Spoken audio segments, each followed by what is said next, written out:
Welcome back to the Kaspa Silver YouTube channel.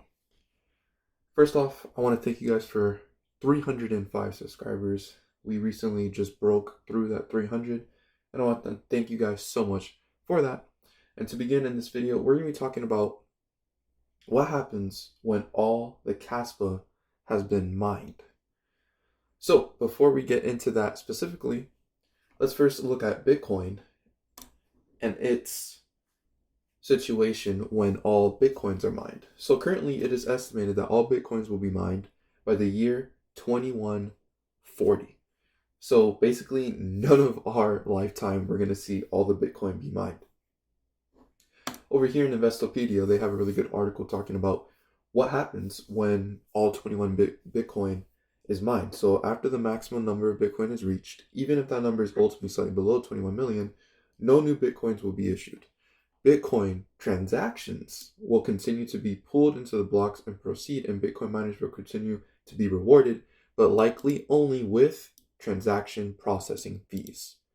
Now, this is going to be the same concept with Kaspa, but there's a problem with Bitcoin though. Bitcoin reaching its upper supply limit is likely to affect Bitcoin miners, but how they are affected depends in part on how Bitcoin evolves as a cryptocurrency. If the Bitcoin blockchain in 2140 processes many transactions, then Bitcoin miners may still be able to generate profits from only transaction processing fees. The problem is Bitcoin is super slow, and for there to be a ton of transactions, it's just basically not going to happen. And it kind of describes this here. If Bitcoin in 2140 largely serves as a store of value rather than for daily purchases, then it's still possible for miners to profit, even with low transaction volumes and the disappearance of block rewards.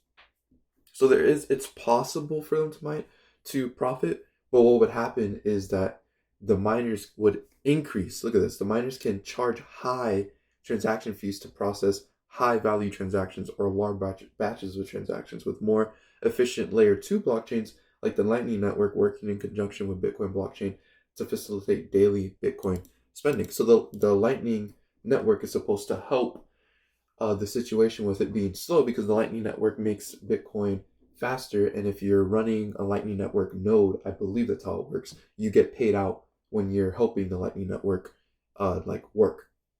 So this is kind of like their solution to basically somehow make Bitcoin be a daily transactional use of a currency. But honestly, it's becoming just a store of value. But now let's get into Kaspa. You see, Kaspa has the long-term vision in mind. Kaspa is here to become an actual currency, not really just a gold or a store of value, but more like a silver, a currency that has a lot more liquidity. To begin, our emission schedule is already set, just like Bitcoin. Bitcoin halves every 4 years, but with Kaspa, we have every single year, but we continue decreasing towards that halving every month. So it's a very interesting way on how this works. So currently you can see right here, our block reward is 233 Kaspa per block.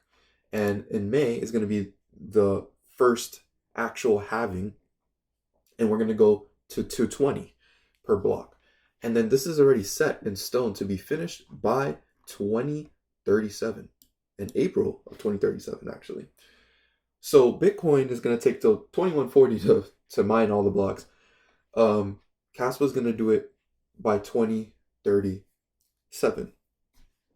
So what happens though? What happens with Kaspa if all the blocks are mined? How are the miners going to make rewards? So all good things come to an end, or do they? The end of the blockchain emissions is when the blockchain system stops generating new tokens or coins. So when blockchain emissions end, miners may want to switch to other blockchains that are still generating coins, or with chains like Kaspa, miners can continue to mine for transaction fee rewards instead. So just like Bitcoin, Kaspa is going to do that same thing where it's going to be transaction fees giving the rewards to these miners. Now the interesting thing is Kaspa is set to be an actual currency and could be used for daily transactions because it's really cheap and it's super fast. Kaspa already solved the problem that Bitcoin right now is like in a pickle if they ever get to this point where the rewards for the blocks are not that much, and there's just not that much transaction going in if everyone's just hodling their Bitcoin. With Kaspa, if it's used for daily transactions, people trying to move money around, then that would be really, really good for miners. Miners will actually want to stay in the network, keep it secure, because they're still going to make their profit. So let's look at this. Let's look at the math behind all this. So when the Kaspa blockchain reaches the end of its mission, the maximum block reward specified in the code will be equivalent to the value calculated by this formula right here, which I'm not going to describe all of it, and it's going to equal 13.83 by the end of the 14th year of Kaspa emission based on blocks per second of 1. Now, currently now since we're on Rust, Kaspa is able to do, we're aiming to do like up to 32 blocks per second, but I'm even hearing that we could possibly even get to 100 blocks per second. So this formula is going to change, and we won't really know exactly what it is until Rust is completely finished and what it's capable of doing. So let's see here. Well, what am I looking at? Where did those numbers come from? And what if the blocks per second increase to 32 when Rust rewrite is complete? So if we take a look right here, it says, since this formula calculates the maximum single block reward in Kaspa, this determines the year of Kaspa emission based on the transaction fee, number of U2XOs, unspent transaction outputs, number of transactions, and block production rate. So here's the breakdown. 0.0001 CAS per UTXO fee. This is the transaction fee for each UTXO in a transaction. A maximum of 85 UTXOs can occur in a single transaction, and then a maximum of 5 such transactions can occur in a block. So then they get this formula here, which equals to 0.0425 CAS.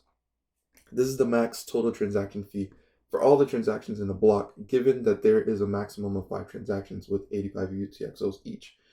Then this formula comes along here, and basically he continues explaining how this all works and how if it's 32 blocks per second, how it's going to change. That the right here says the 14th year of Kaspa mission is when the block reward equals the Coinbase block reward, given a constant block production rate of 1 block per second. But then when it's 32 blocks per second, the formula is going to have to change, and it's going to be equal to the 9th year of Kaspa mission. This part of the formula calculates the equivalent year of Kaspa emission when the block production rate is 32 blocks per second instead of 1. So the bottom line is, when Kaspa reaches the end of the missions, the miners will be rewarded with transaction fees based on the above formulas, since block rewards will cease to exist. For further examination, visit the GitHub link below to check out the coding. And this is on a Medium article for Kaspa written by Nathaniel. If you don't know who Nathaniel is, he's actually on the Discord. He's known as Bubblegum Lightning, and he has that tip there. Hasn't played with formulas since college. Take my explanation with a grain of salt, and please feel free to correct me. And definitely, please let me know down in the comments if you guys understand this a whole lot better than I do, because honestly, I try to look into it, I try to understand it, but a lot of it goes over my head, and I kind of want to maybe have someone to talk to break it down with me, maybe to see the math and what it's actually grabbing more, and kind of just explain it to me than just reading it. But the bottom line is the fact that Kaspa is not going to go away when all the coins are mined. The rewards are going to go to the miners by the transactions, and Kaspa has solved the issue with Bitcoin, how there's barely any reason for a lot of transactions to be going on in Bitcoin. Kaspa has all the reason in the world for transactions to be going through all the time. Let me show you guys on the Block Explorer testnet. You could see over here when it is working. I showed this in another video. The transactions per second, look at that. We're currently trying to do 187 transactions per second. Now this fluctuates up and down like crazy because this is just the Rust alpha test. So it's just testing transactions per second to be really high, really low, blocks per second to be really high, really low. And it's just going through testing right now. But when we do get to the full release, we're going to really see what this is capable of doing. If we look at the current Block Explorer, you could see that our transactions per second is not that high. It's only about like 1.3 to maybe 2 at times. And our blocks are the same thing, 1.34 to maybe 2 at times, but no more really than that. Sometimes it could go a little bit higher. But with the Rust, we're going to be able to be shooting closer to that Visa status, almost going to that 20,000 transactions per second. That's what we need to actually compete with the centralized bigger players. So I hope that explained a little bit of what's going to happen when all the Kaspa coins are mined. If you guys like that video, please consider leaving a like on the video down below, and also subscribing to the channel if you guys are new around here. I'm keeping it real for you and giving serious education and opinion on Kaspa. We're putting a video out every single day. We did that this month. Now we're going into a new month, and I'm not sure if I'm going to be able to put out a new video every single day, but we'll see what happens. We went really strong this month, and I would love to keep it going, but honestly, it's kind of burned me out just a bit, just a tad. But I really enjoy making these videos for you guys, and I really love the support that you guys have given me here. And let's just keep holding on and understanding our investment and learning together. So I hope you guys enjoyed all this. With all that being said, I'll see you guys in the next one.